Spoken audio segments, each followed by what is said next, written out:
keep track of birthdays and anniversaries, and a place for the cards. The program.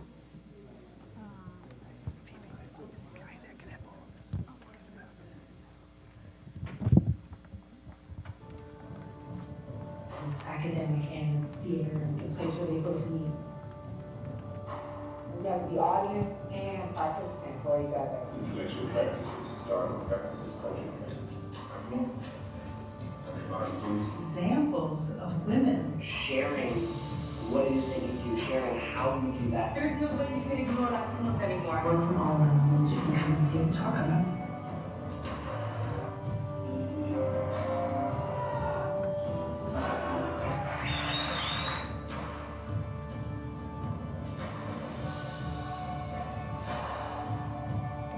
These guys have a little thing right there, and that boom, program. Theater for everybody, yes, everybody. That's just what should be done. And indeed, my understanding of life, relationships, death, I've already changed. Survival of theater as an art form depends on that.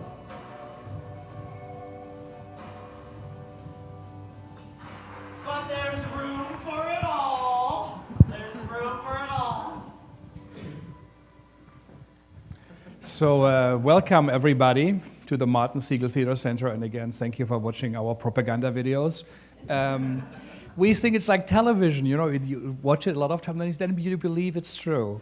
And yeah, but we are proud of what we are doing, and again, thank you for coming out on a cold November night. I do think it's a very special program tonight, and we have planned it for a long time because we have talked about it, and Marvin have talked about this project for a long time. We have Marvin Carlson's book celebration, the first one of, I think, 3. One will be at the Drama bookstore, and one will be at the ATA conference. It's 10,000 nights, highlights from 50 years of theater going.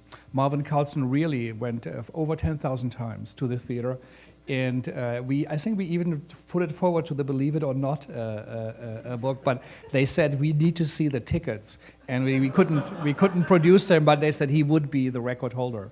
And they haven't heard of anything like it and close to it. So it is quite remarkable. So that is a great question. What does remain? What does one remember? And it's a question of theater itself and of memory, and so much Marvin has also written about. So then we will hear a bit from him about it. My name is Frank Henschke. I'm the director of the Segal Theatre Center, and we do bridge academia and professional theater, international and American theater. And of course, Marvin's book is really on national but also international theater, and of course on academia, but also on the object of study of theater, the performance bodies on the stage. So it's a very unique book, and we're going to talk about it. And Marvin, come to us. Thank you.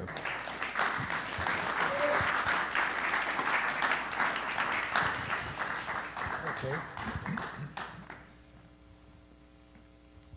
So I also would like to welcome our delegation from the Shanghai Theater Academy. We have 10 students visiting and 3 faculty members. It's an exchange between the PhD program in theater here and the Shanghai Theater Academy. And the reason is there is a Marvin Carlson Theater Center. And it's at the very beginning. The opening was just November 1st, where Marvin also was in Shanghai. So he is a world traveler. And I think also it's an important contribution in his work and life. It reflects actually what we all should be thinking about in global terms of theater, in terms of dramaturgy, and also on theater, how it appears in different forms and faces and masks around the world. And surprisingly, many things are closer than one things, and many things are much further away than it appears. So Marvin, again, thank you for coming, and a great honor that we have you here as the first celebration of your book. And can someone hold up the book? So have you all seen it? So here, this is the book cover. It should still smell like fresh paint, that beautiful, fantastic print smell, which I really do love. And let's start right away, Marvin. Why did you decide to do such a kind of a book? It's not a biography, it's not a collection of reviews. How did that all start? Well, first of all, I must say it's great fun to be here. As you all know, I love the Segal Center. I'm here a lot.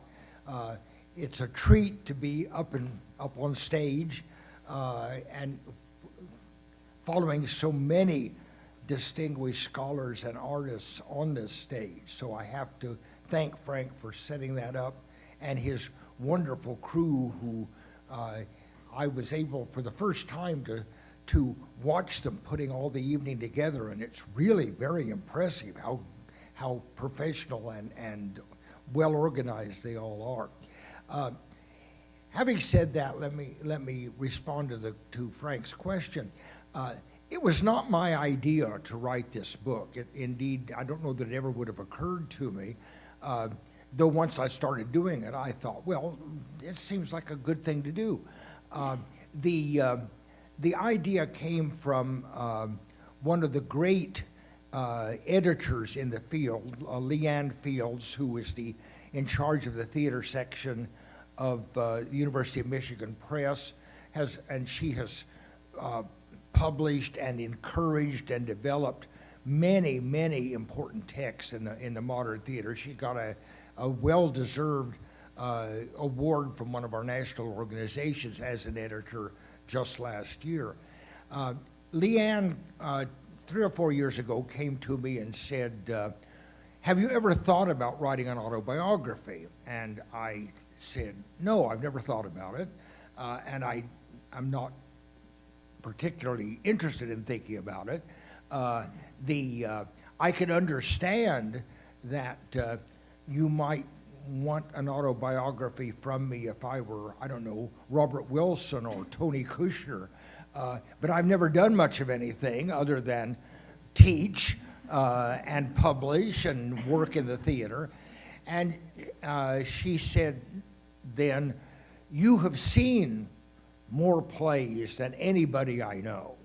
I think it would be very interesting for you to think back over your career theater going and write about your experiences in the theater, how the theater has changed, how your attitude about theater has changed.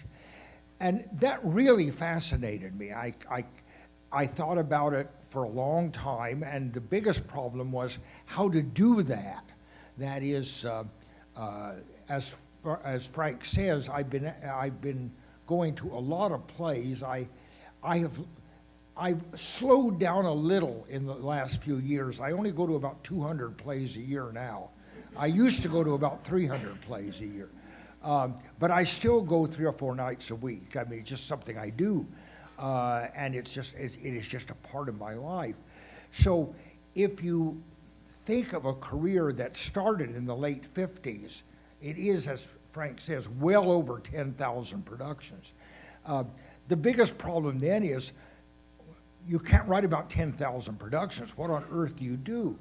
And this is the part where I actually contributed something, because the idea came from Leanne, and that was to take a 50-year span. When I first really began going to the theater quite regularly, which was right at the end of the 1950s, and take a 50-year period, 1960 to 2010, write about one production each year, a short essay that was not a review, but really was a report or a memory of what it was like going to the theater at that time. And that would be, this in a way reflects a change in the way we think about theater.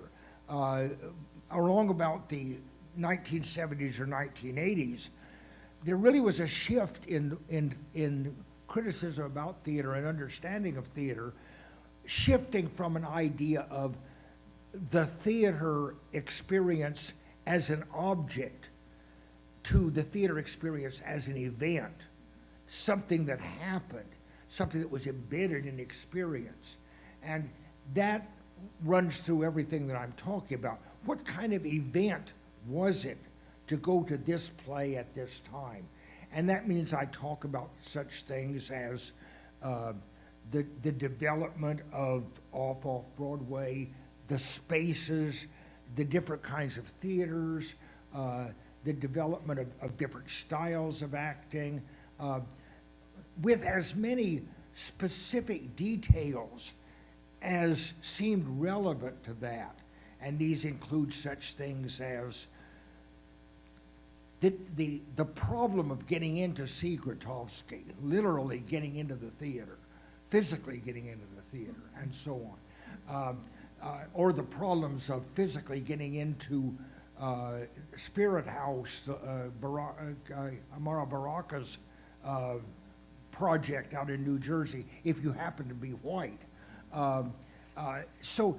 There's sometimes I talk about going to the old Automat to have dinner before going to some of the early Broadway or Times Square shows. So it's much contextualized, and the idea is to try to give people a feeling of walking along with me. What was it like going to that production at that time? So that's where the idea came from, and that's how I developed it. So in a way, you're responding to Wagner and Meyerhold and Piscator of a total theater. You have the total event. The total event. That right. you, in a way, it's a new way. I mean, unusual way, I think, of looking. It's not a theater review. It's not an academic, I think, thesis. It is really trying to describe the atmosphere, which is significant, I think, to feel what was the atmosphere like in Paris in the fall of '68, or how was it on the Cornell campus when Peter Schumann smuggled out someone wanted by the FBI? How was it when at Mary Baraka you didn't say the whole anecdote in the book? It says someone said to Marvin, who was waiting in line, "Get your white ass out of here, go back to Manhattan." And he did. So this was the end of the review. So it is, I think, a wonderful way to really think about theater and really to have the performance, the bodies on stage, in the center of the evaluation of what we do. But in very also simple terms, why should we go to the theater at all? Since we have 10,000 times, what's your? Why should we actually do that? That's a very difficult question. Why on earth would I spend that much of my time doing that? Well, I guess this really goes to why we go to the theater at all. And the answer to that is, I think, a very complicated one, because we go to the theater for a lot of different reasons. We go to the theater as we participate in any art just for the enrichment that it gives us as human beings. The greatest moments that I've had in theater are like, and I mean just moments, are like the greatest moments I've had, let's say, listening to music, where suddenly there's a kind of a thrill over your whole body, and you think, this is it. This is why I'm here. Not only here in this space and watching this thing, but here as a human being at this point in time. Now, how often does that happen in the theater? Maybe once every 5 years. But it's worth it. And every time, this might be the one. And when it does happen, it'll carry you through the next 3 or 4 years. It does me. And I would say that's the top of the experience. But then, in addition to that, of course, there is there's a wide range of other payoffs from the theater. Being studies of human experience, it enriches your life. You get to see and speculate and think about people in various social, political, romantic conditions and how they deal with these. Nothing is more interesting than other people, and seeing stories about other people and how they deal with situations is obviously pleasurable in itself. We all love to tell stories and to hear stories, and I think no stories are better than stories that are enacted. I mean, that just gives that extra dimension, that extra power. I love the sense of being a sentient body, watching other sentient bodies doing something interesting, especially when they're particularly good at it. So there is that kind of pleasure. there is just the pleasure of which is related to this, of expanding your horizons, just getting out and seeing another way of looking at life.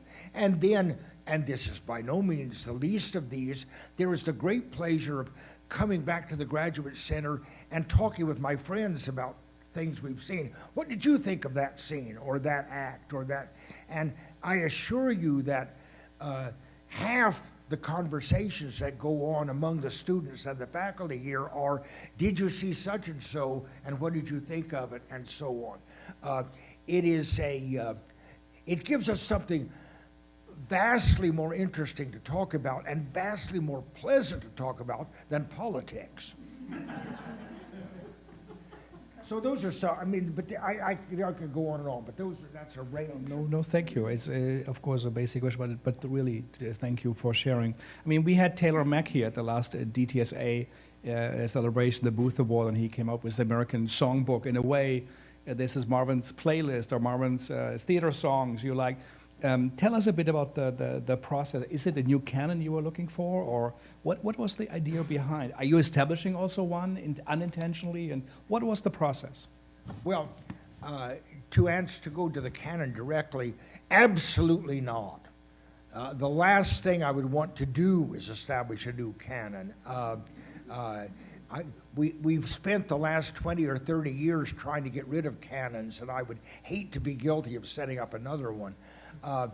I do think that, and certainly as I was putting this together, there are a variety of obvious choices that I decided not to do. One was picking the 50 plays that I liked best. There are many plays here that I really didn't like at all. Many productions I really didn't. But I thought they allowed me to say some interesting things about the theater at that time, or certain trends in the theater at that time. I guess it's closer to it's like Taylor Mack in a sense, is it is a kind of personal history of going through a particular period. But it is a personal history, and that, which is almost the opposite of a canon. This is, and it is, as I say, it isn't even a matter of, these are my 50 great plays of the last 50 years. There are a number of plays that I enjoyed as much as my favorites that I talk about in the book that didn't make it into the book. Also, I did not try, and I'm not sure it could have been easily done, but I could have come closer to it than I did. I didn't try to pick the 50 plays that everybody would expect to see here. Inevitably, people are going to look at this book and say, how is it possible that you didn't have such and such a play? Yeah, one could say O'Neill, Williams, Miller, Shepard, Albee, David Mount. I think Arthur Miller's only in because of Dustin Hoffman, you know. But so now, first of all, I would have to say, Miller does make it in, but it's after the fall, and people would say, "Dear God, why in the last 50 years would you pick after the fall?" Well, there are a variety of reasons. We haven't even got to what was operating in my selection, but one of the main reasons for After the Fall is that it allowed me to talk about a number of very important things that were going on in the theater and in theatrical consciousness at that time. And one of them is indeed the evolving reputation of Miller at that time, particularly, of course, his relation with Marilyn Monroe, and the great scandal about whether, in fact, the actress in After the Fall was specifically modeled on Marilyn Monroe, and the whole question of how autobiographical should a play be. There's all kinds of interesting questions of that kind that come up around that production. But equally important was that that production was planned to be the opening production at the new Lincoln Center, the first new play in what was supposed to be America's Comédie Française or America's National Theater. And none of that worked out.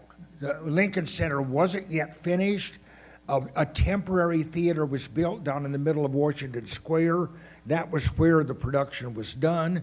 And this allowed me then to talk about the whole dynamic of establishing a national theater in New York, the problems with the beginning of Lincoln Center, the delay of Lincoln Center, the choice of going into the middle of the village in order to do this, what the dynamics of that theater was, why they decided to do a thrust stage rather than a proscenium stage, and so on and so on. All of this is the reason, or these are among the reasons that I decided to write about After the Fall. And I could do that kind of thing with each example in the book. No play really is in there because everybody said, oh, this is a great play. It is in there for usually a variety of other reasons. I guess probably the production that would come closest to that would be Angels in America, which really is kind of a pivotal moment in the American theater. But there are very few out of the 50 plays that you would say, oh, well, if I were doing 50 productions, you would have to include this one. I think the great majority of them, people would say, well, no, you really didn't have to do that. And in many cases, I had a variety of choices. That is, if there is one thing that I felt I have to do or I want to do, is I want to include a particularly important example of the work of certain groups. As I do think that one of the things that characterizes the American theater of the late 20th century, particularly, of course, the experimental theater, and I do unashamedly favor the experimental theater over the standard commercial theater, though I do have a number of Broadway productions in it. One of the things, maybe the thing that characterizes that, is the importance of a number of particular groups, the Wooster Group, or Mabu Mines, or Richard Foreman, or so on. I felt each of these groups, all of which I followed almost play to play over a period of time. I would include Charles Ludlam's Theater of the Ridiculous. These are groups that I felt they must be represented. But having said that, then in many cases I did not take the play that I thought best represent that group.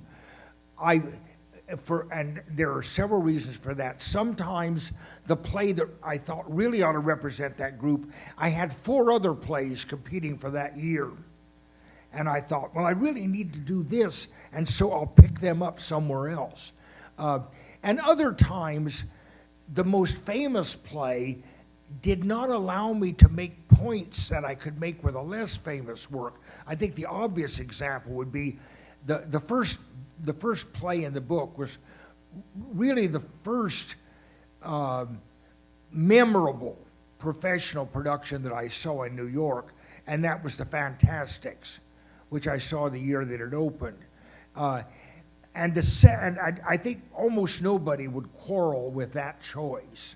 But many people would quarrel with my second choice the next year, which it was The Connection by the Living Theater. And I think the normal reaction was, why on earth The Connection rather than Paradise Now? And I could explain that, but I will just say, in many cases, my particular selection of a bread and puppet play is probably not what everybody would agree with.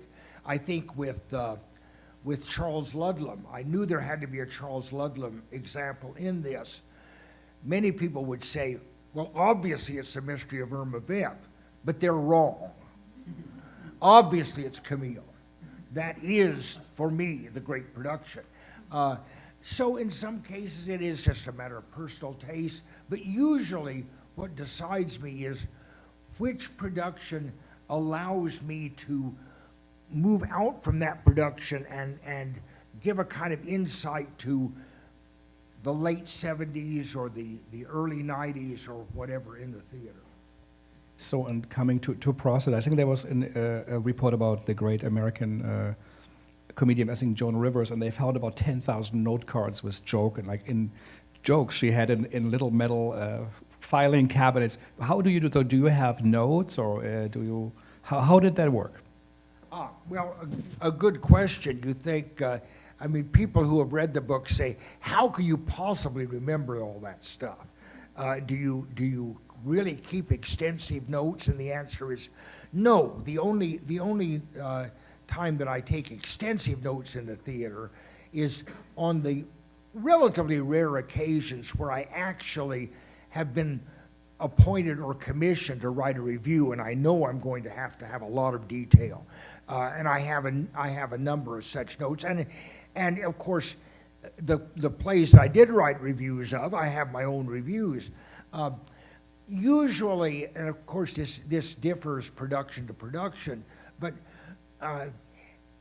what would very frequently happen is that I would be thinking about a particular group or a particular artist, and some moment or image would flash into my mind that I particularly remember this thing, this moment.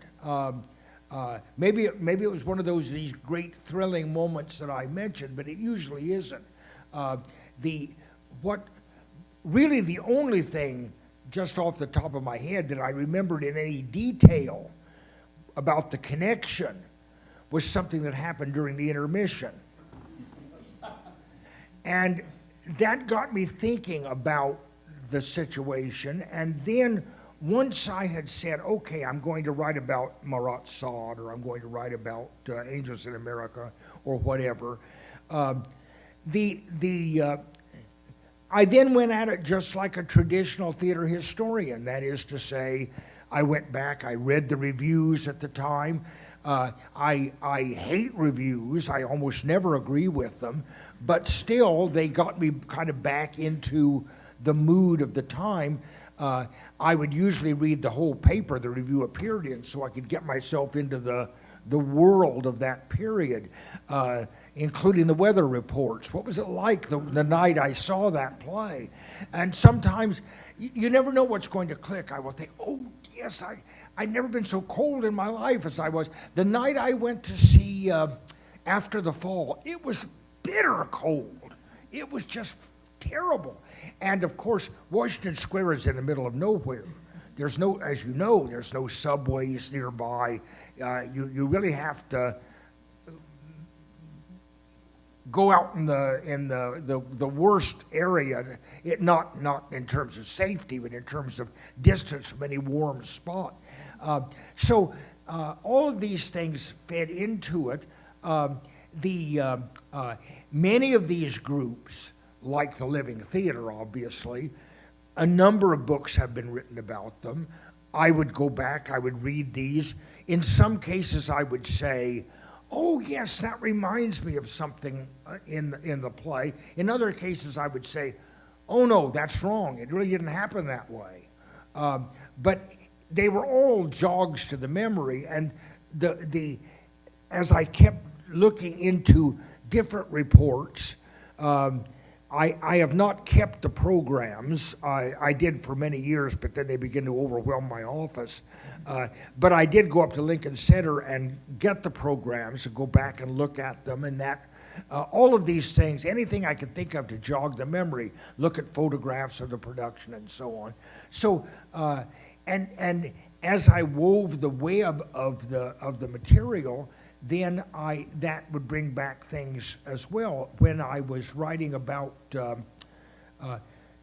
each of the non-New York productions, and I write about 8 or 10 productions that are in other countries, mostly in Europe. In every one of those productions, as I was writing the book, I went back to that city I walked over the streets and tried to remember, this is especially important in Berlin, tried to remember what it was like before the wall came down.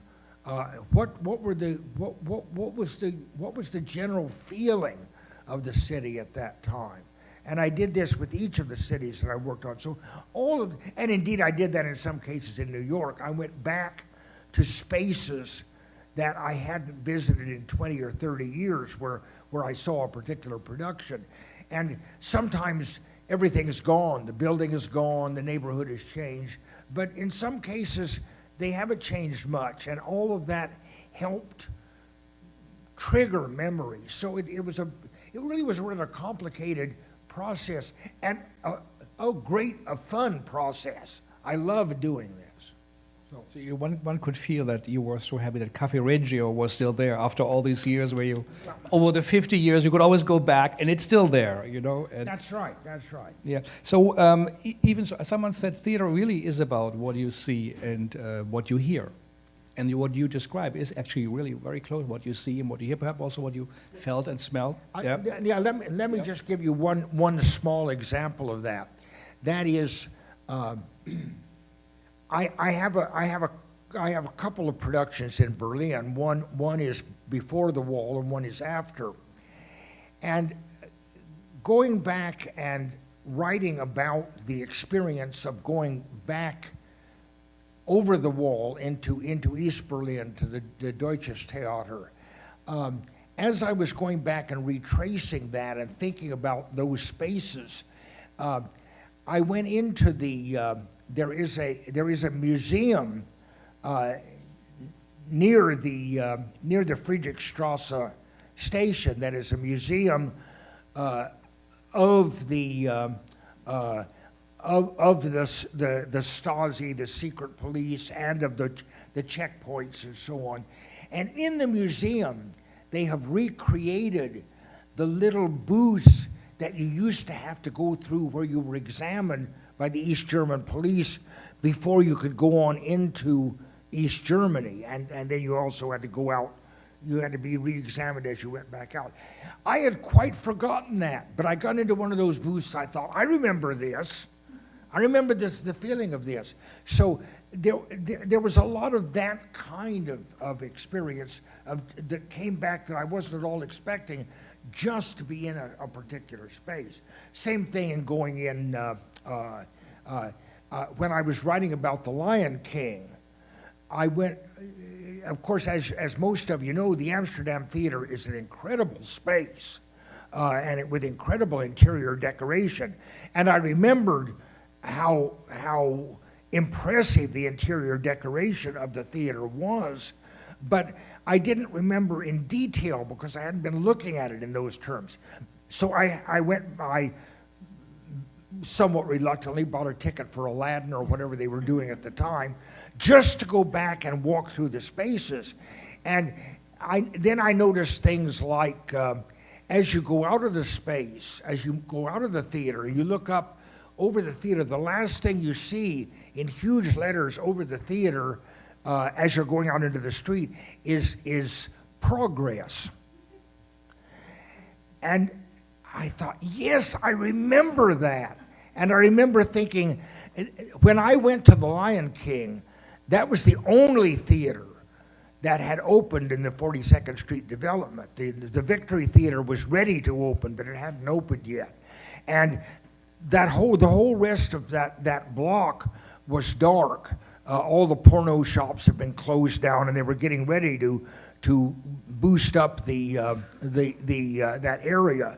And I remembered, and I'd completely forgotten this, when I saw The Lion King and saw this progress and walked out into the new 42nd Street development, I thought, this is wonderful. It now means something quite different from what it meant originally. I'd forgotten that, but going back to the theater, seeing that brought it back to me. Mm-hmm. So back to the question, even so you focus on what materializes, what you see or what you hear, but also there is the iceberg under it of kind of a theory. You can feel the kind of the heaviness also that you carry with you as a theater historian. And one could argue perhaps that there is also a journey from semiotics to reception, and then to your theory of ghosting, which you could also perhaps share. But is that, so does your work in theater, your theoretical work also, does it come really from theater going as much as from the books, or more or less from reading the works of colleagues? How does it, what's the influence? Well, that's a good question, and again, this is something that other people pointed out to me that I was really not aware of. Joe Roach, who read an early copy of the book, said, you realize that as you're going through this, the theory is evolving as well, that you're thinking about theater in different and more complicated ways as you go along, starting with a kind of semiotic approach, and as you say, moving into reception theory, and then as the book goes on, not surprisingly, more and more into the effect of memory on reception, because the book is actually ultimately about that.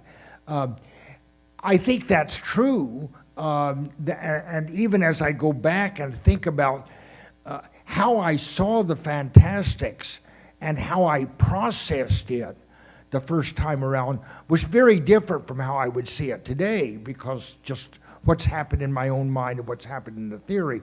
And I tried to get back into my mind at those times, but I never really thought that I was in fact writing with the idea of illustrating the use of theory. If it happens to be the way I think and the kinds of tools that I turn to. And unlike some of the other books I've written, I don't think there's a sentence in it which says, well, now looking at this from a semiotic point of view or whatever. No, it's not that at all.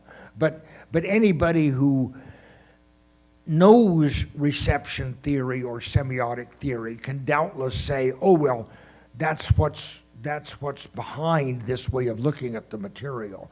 I did just the example of how important particular spaces are. The whole idea of having an archway that says progress as you're going out into the street.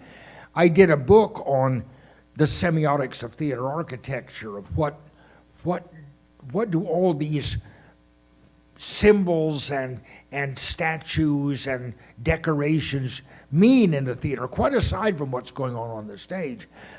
So definitely there's that way of thinking. This is also a shift in the field itself, that by and large, 30, 40, 50 years ago, when people talk about a history of the theater, what they really meant was a history of what was going on stage. They didn't think about a history of what was going on your way to the theater, or what kind of a lobby the theater had, or where you would go for dinner before or after the theater. They didn't think of that as part of the total experience of theater.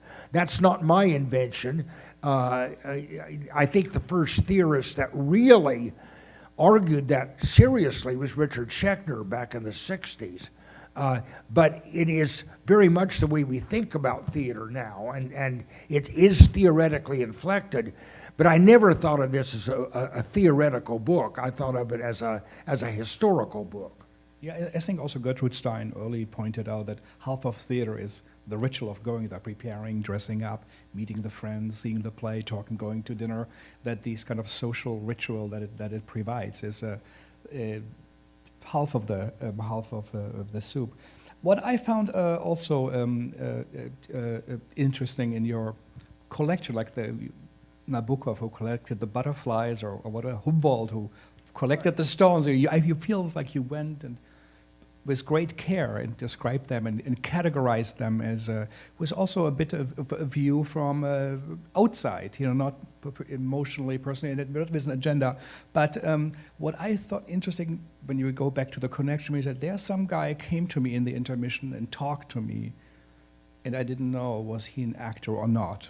Then you say Grotowski, which maybe you also could talk about. He said, "Come in and welcome you, Mnouchkin. So something happened, and there was first site-specific experiences. So I think it's a detection of a change, and which, you know, I think not often is not really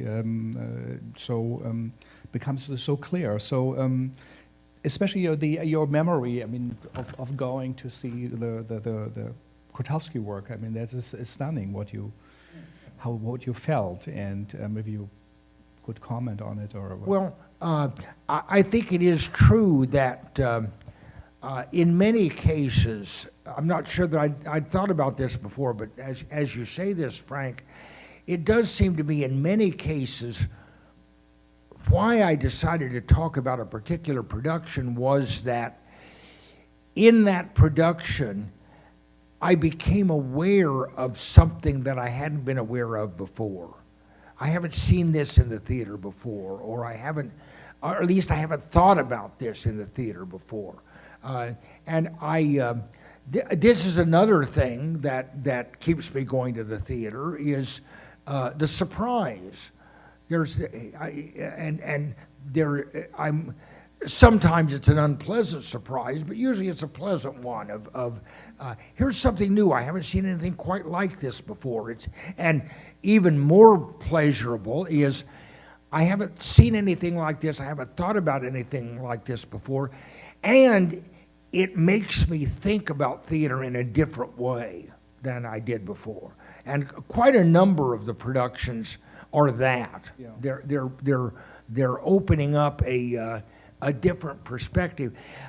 There are quite a number of the productions, certainly by no means the majority of them, but I think a significant minority where, in fact, I am almost consciously not fitting in. I'm going to a theater that is uncomfortable for me or is different for me. Maybe that's why I don't go to a lot of Broadway theaters. It's not so much the cost as it is I'm not surprised. I've seen it before. There's a kind of predictability about it,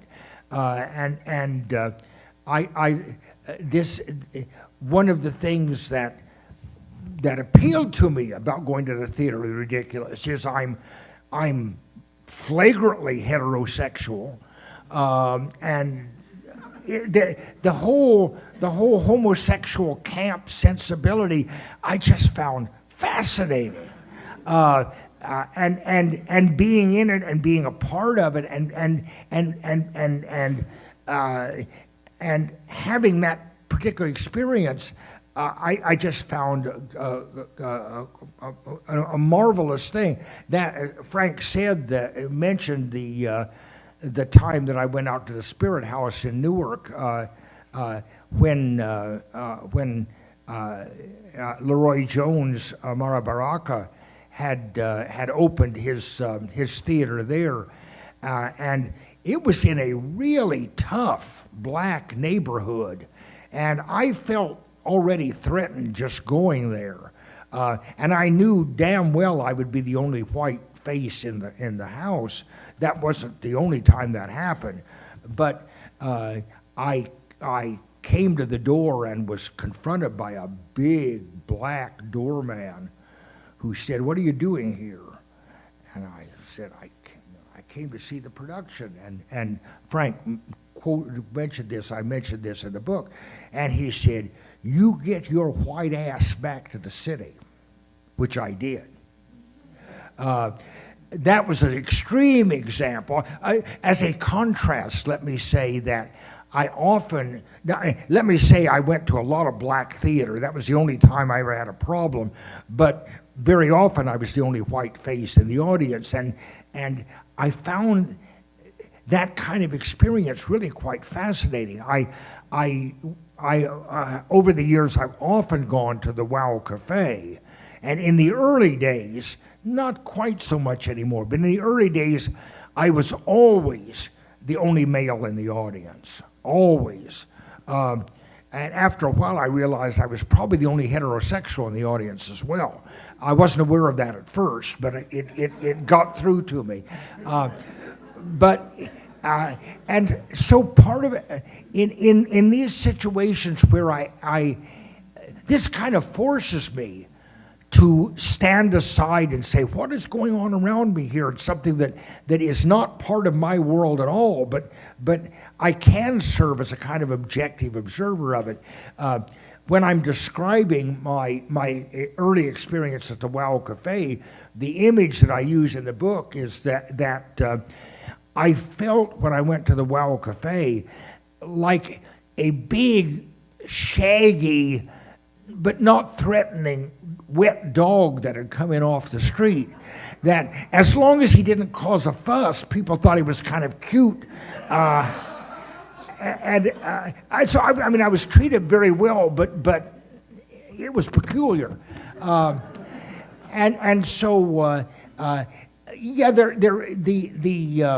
is a lot of, as you say, there's a lot of feeling of, and I like to be in a situation where, in fact, I don't quite fit in. And that, in a way, that sharpens all my senses of what's going on around.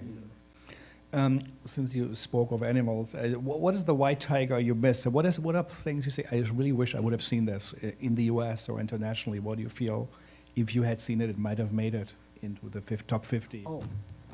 Well, over the years, very often, as I'm talking to people outside New York and talking about how many plays I see, I've often got the response of, oh, you must see everything. And of course, all of you in New York know nobody can see everything. You can't even see half of what's on. And so, of course, there are many, many, many productions that I wish I had seen that might have made it into the book. I'd say I would have to start with non-American productions, because you will see in the book, in addition to having a distinct bias toward experimental theater and off Broadway theater, I also have a bias toward European theater. And one cannot spend a lot of time in Europe if one is living in New York. And so there are many directors, many playwrights. There's a lot of, once Robert Wilson left the country and started producing more in Germany, there have been many Wilson productions, including very important ones that I missed and would love to have seen. I'd love to have seen more Heiner Miller work, and there are a number of French directors that, some of the Patrice Chéreau work and so on. In the United States, since I've been around, I've seen a much more representative sample, I think, but you always miss certain things, and often I regret missing early works of people that later I realized, oh, these people are really very interesting. I wish I'd seen the first works they did. Well, like Charles Ludlam, for example. I didn't see the first plays. It was only when he was already beginning to be established, or Squat Theater, or some of the very early Mabu Mines work, some of the very first Wooster Group work, and some of the early Richard Foreman work. Usually, once these people got established, then they were on my radar, and I saw them fairly regularly. I don't know that there are. I don't know that there are major works that I didn't see that I now think.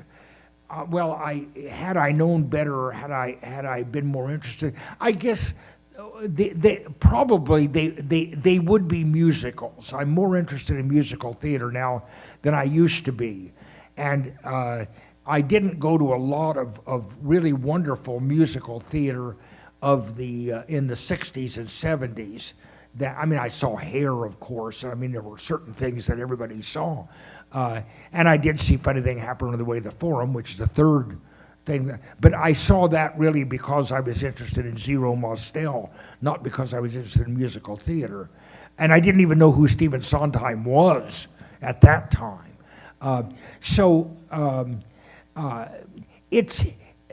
There are just so many possibilities. There's a lot of early work at La Mama that I missed. some of the early Tomo Horgan works and so on. But most of the works that I think about that I wish I had seen are not really big, famous productions. They tend to be somewhat more obscure experimental work, which interests me rather more anyway. And well, you also didn't live in New York City for a very long time of your career, so it would have been tough for you to catch it all. But it is remarkable what you see. So we talked a little bit that somehow that idea of the real, which you also then wrote about, it slightly coming into the what is real, what's not, the Rimini Protocol work, the experts, who work say we don't like to work with actors anymore, and all these things we really followed early on and detected early on. And you have a record in it. But so what do you feel, what's coming? Now you have seen 50 years, and there will be the next, there are lots of students here that will see the next 50 years in their lives. What do you feel, what's changing, what's coming, what do you see, the next waves that come to the beach? Well, that's a terribly difficult question, because who knows what will happen. And the artistic imagination is so wide-ranging.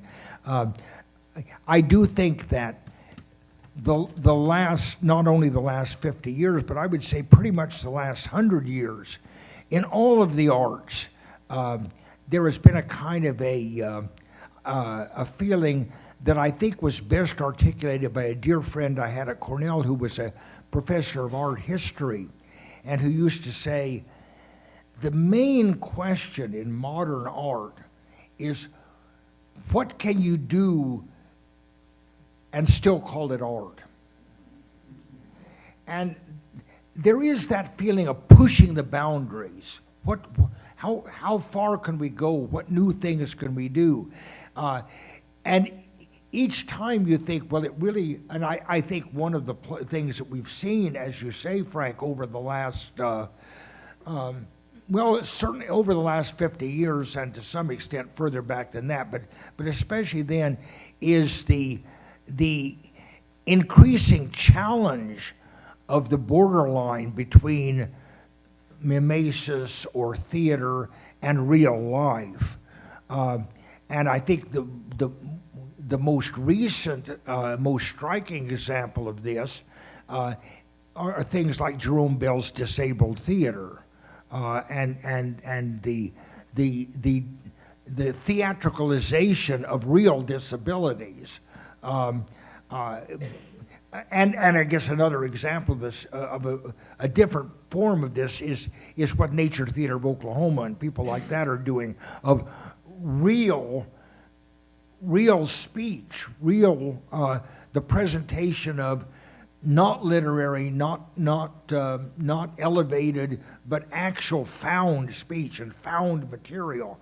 I think we'll see more of that. I think we'll see more of interpenetration of audiences and actors. I think the immersive theater is the tip of the iceberg. There are already a number of groups in Europe. I write about one of them in the book, the Signa Theater, that go much further in this direction of really encouraging audiences and actors to work together to create a theater story and a theater experience. I mean, really are co-creators of the experience in a far greater way than audiences have been before.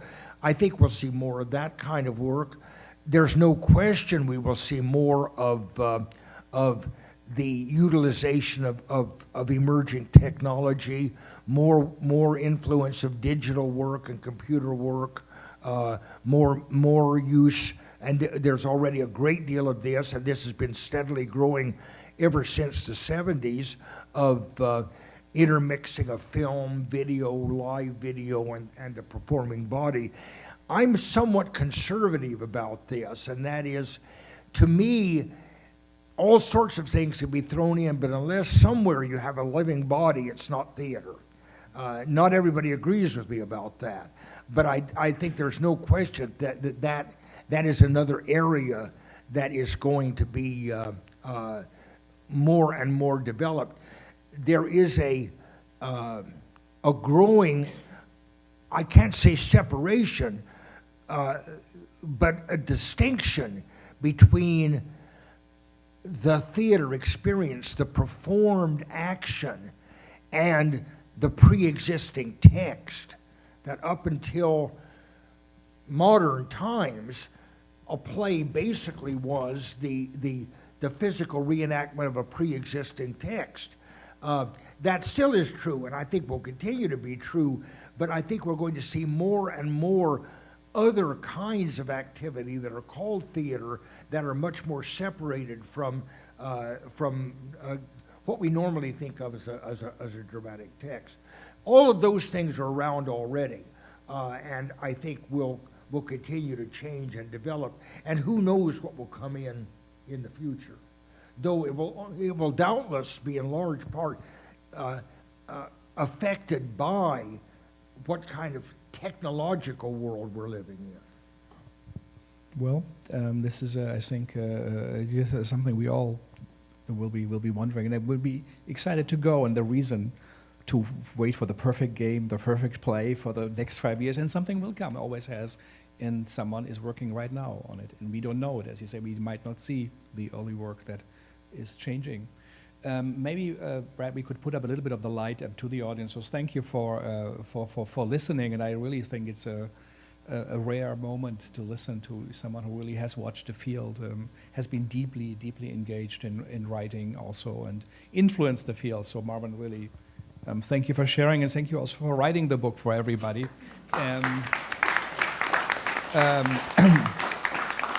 I think, I remember on Monday when we did the Ron Water, Roy Cohn, Jack Smith event, Ron Water said in the end, no, in the beginning of the play, he said, we did the play for you, hope you enjoy it. It was done for you, so the same is with the book. I think it is for you. So any comments, questions? We have a bit of time. We have a microphone, so we will do it so we hear you better, but we also record it. And so, yeah, so 1, 2, and then 3. So, but let's start over here. And thank you. And maybe you say shortly who you are and your name, what you do. Oh, hi, thanks. I'm Dan Heuni. I'm a playwright here in New York. And I was wondering, Marvin, your experience in Newark of being told to go back to the city. Do you think there's a kind of an irony there in theater possibly being only preaching to the converted? Or do you think you just chalk it up to a political moment in time? Is there a danger? And if you don't mind, a second question is, did you see a chorus line and did you love it? Yeah, did I see what? Did you see a chorus line in 1976? A chorus line. Chorus line. Yeah, and did you love it? Doesn't everybody love chorus line? No, I did. I've seen several productions of chorus line. I love the production. I don't know. I don't know whether you want me to elaborate on that or not. I think what particularly appeals to me in chorus line is that in a number of ways, well, of course, it is meta-theatrical, and so anybody in theater responds to some extent to that quality in it. But I also respond just to as I do in American musical theater in general, to just the sheer technique of it. It's just so beautifully done. I loved Hello, Dolly for much the same reason, the new production. It is it's a very sentimentalized story, but very effective in its sentimentalization, it seems to me. So I'm not sure what more you want me to say about it, but maybe about the Newark, preaching. Oh well, the Newark. Yes, I think the first thing is it was a political moment. It was at a particular time, and there was a very strong feeling that, and this wasn't restricted to the black community. There were a lot of sort of ethnic essentialism going around at that time. Indeed, it surprised me that I was always so welcome, well, not welcome, but tolerated at the Wow Cafe, because again, you could easily say that the presence of a heterosexual male here is not threatening, but it's dampening. It really doesn't allow us to sort of communicate with each other and openly, frankly speak about our concerns. This is not entirely a wrong idea. That is, looking back on it, I would have really been a disruptive influence. This was at Slave Ship, as a white guy sitting in the middle of the audience, that everybody would have been rather uncomfortable. I think they were probably right in sending me away. So it's a variety of things, but I think the specific answer is that it was very much a part of that political moment.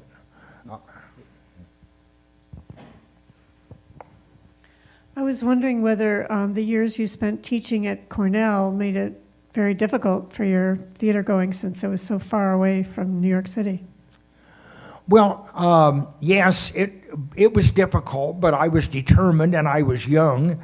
When I was at Cornell, what I used to do was I had a frightfully old, beat-up Renault car, which I drove down to the city. In those days, Highway 17 was not modern, and so it took about 5 or 6 hours to drive down to the city. Worse if it were snowing or something. But what I would do I would drive down on I'd get up early Saturday morning. I'd drive down. I would arrive in time for a matinee on Saturday. In those days, this is the early 60s, most well, there wasn't an off-Broadway, but most off-Broadway theaters, like the Old Circle and the Square, places like that, had 2 shows on Saturday evening. They'd have a 7 o'clock show and a 10 o'clock show. So I could see 3 plays on Saturday. And then I would sleep on the floor of a friend's apartment who lived up in Washington Heights. And then the next day I would go to a matinee and drive back to Ithaca that night. So I could see 4 plays in a weekend by doing that, and I did that a lot. I think back, I was young. I was an adolescent, and I didn't know any better. And you were a good driver. I did learn certain things. I mean, one night I remember one trip I remember coming in and seeing. For the 3rd show on Saturday, I saw Rossine's Phèdre. Terrible mistake. Terrible mistake. And I thought, I'll never do that again. And so I was delighted when in the 60s, the off-Broadway musical began to be popular. After the Fantastics, there was Little Mary Sunshine, Leave It to Jane, Ernest in Love, and I would then always end up Saturday with an off-Broadway musical, and that was okay. I could get through 3 shows a night. But what that means is, if almost every weekend I saw 4 shows, that's quite a lot. And of course, on vacations I would just come down and pig out.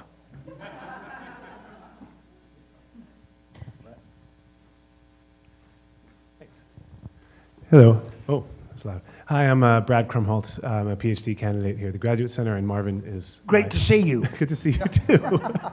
Is my dissertation advisor. So we have, I think... You see him now. It's good. Yeah, I like to think we have a little bit of a shorthand in communication, so I'll keep the question very, very simple and let you make it more complex. So the question is, in the process of writing this book, did it make you feel big? Or did it make you feel small? Or some combination of that? I guess it made me feel very lucky that here I am, 82 years old, still going to the theater several nights a week, loving it as much as ever, and always having new experiences. I just felt I never wrote a book that was as much fun as this one. But I guess I felt happy about it. I don't know that I felt either. If I had to choose between big and small, I guess I would choose big. It made me feel very good. I didn't feel, and indeed, occasionally I would worry about. This is something that Frank brought up. I did worry occasionally. Am I creating a canon? Are people now going to pick up this book and say, okay, now we're going to study the late 20th century. This is the text we will use. That worried me. I mean, in that sense, I didn't want this book to be, or me to be, big in that sense. But I generally the experience, I guess, was a euphoric one. It was great pleasure to go back and just kind of re-experience these productions, even the ones I didn't like very much, like the Anne Bancroft Mother of Courage, which I hated. Just to go back and remember what that was like, remember what it meant to have a Brecht on Broadway, and Eric Bentley sitting in one of the side boxes like the Grand Mufti presiding over this. I mean, just having that come back to me, I just enjoy. I mean, a lot of the book is obviously just nostalgia, but that was my main feeling in writing it. Maybe one or two more questions or remarks. Yeah. So we'll do one, and then two, three, and then. Hi, Marvin. I'm Karen Malpede. Of course, Karen. Oh, so nice you could be here, Yeah, Karen. it's so nice to be here. First is not a question, just a comment, which is I'm so grateful that you write about the theater, and you are the most open-minded, warm-hearted writer about the theater that I think we have in the country, and that's really wonderful and amazing, so thank you for that. Thank you. And this is a brief question. What kinds of human relationships or situations do you think might be explored in these very difficult times that we're in and in the coming decade or so? That's a tough one. I mean, we all wrestle with this of how to respond to very difficult times, almost unimaginable times. I mean, which we're not. I mean, it's not as though we were Jews living in Nazi Germany or anything like that. But these are very tough times, and they're times that our past experience doesn't help much with. We don't quite know how to. I mean, you and I went through the '60s. We know what that was like, and we sort of know what strategies were employed and what worked and what didn't. But this is sort of like the '60s on speed. I mean, there's a kind of, really, and I don't say this lightly, there's a kind of lunacy about this political and social situation. And how one responds to that is something we all wrestle with. I think that the only thing I could say, and certainly your work is continually going back to this, is that we really have got to build up from loving and trusting human relationships. I mean, you've got to have that, and we've got to have plays that deal with how those kinds of relationships are established and maintained. I think the theater is as good a place as any to do that. I mean, I don't think we're going to do it by writing plays about what the president's cabinet ought to do. I think that, as you know, we all say all theater is local. I think that, all theater is personal, in fact. So That's the best answer I can give you, Karen. No, it's a key question.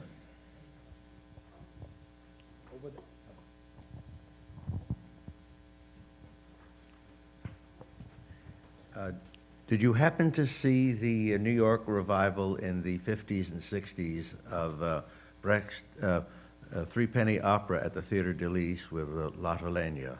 Yes. Yes, and your reminiscences of that experience. Well, yeah, that was a wonderful production, and that was then followed by the Tabori Brecht on Brecht, also at the Theatre de Lys. I remember both of them very well. They were very seminal productions for young theater people at that time. You may know that that when Threepenny Opera was first done at the Theatre de Lys, nobody paid a lot of attention to it. And then Brooks Atkinson, bless his heart, who was really the only New York critic who paid any attention to off-Broadway at that time, mounted a kind of campaign and regularly, after the first run of Threepenny Opera was over, would often end his reviews of other plays was, "This is all very well, but why don't they bring back the Threepenny Opera?" With the result that when it did come back, and I don't remember when this was, but very early 60s, then everybody wanted to see it, including me. I didn't see it the first time around. And it was a wonderful, very powerful production. The Lotte Lenya was not in it the night I saw it. I don't remember whether she was temporarily replaced by somebody or what. So I didn't see her until Brecht on Brecht when she came back and performed in that. And that's a great regret. You say, what else would you like to have seen? I'd love to have seen Lotte Lenya in that production. But it was still a very powerful production, and it was I imagine by Berliner ensemble standards, it was probably pretty soft. But it seemed very jagged and in your face in the Theatre de Lys in New York in the 1960s. And I thought, oh, this is really daring and challenging theater. So I was very impressed by it, and I think most people were. From that time on, and for the next 10 or 12 years, there was a strong feeling in the New York theater that we ought to do more Brecht. But that really only worked out in the off-Broadway theater. Brecht never really made it in the main theater. And I talk about this to some extent with the Anne Bancroft Mother Courage, because I was interested in why was it that Brecht was so unsuccessful in the American theater, and I talk about that in that I also go back to the Theatre de Lys production, just in very minor form. If I may follow up. That means you have to buy the book. We're going to have a book signing here, so the answer will also be in there. So I hope you will do that. It's a special price, and normally it is much more. I think it's 30 instead of 50 or 55. But one last question over there. And Marvin will also sign the books today. Okay. Thanks, Ben Alexander. One playwright who I see is conspicuously absent from your non-canon is David Mamet, though I'd be willing to bet you've seen more than your share of David Mamet plays. When I was brand new to the city in the early 90s and brand new to the theater scene, I was constantly hearing playwrights invoke David Mamet as this great guru and role model that we were all supposed to learn how to write our plays like. And I was just wondering what observations and opinions you formed over time of David Mamet's plays, and even more than that, the influence that he was having over the whole culture of playwriting and playwrights. Well, there are 3 American playwrights, let me confess, that I feel embarrassed that they're not in the book, but they just didn't work out quite right. and that's Mamet, Shepard, and Albee.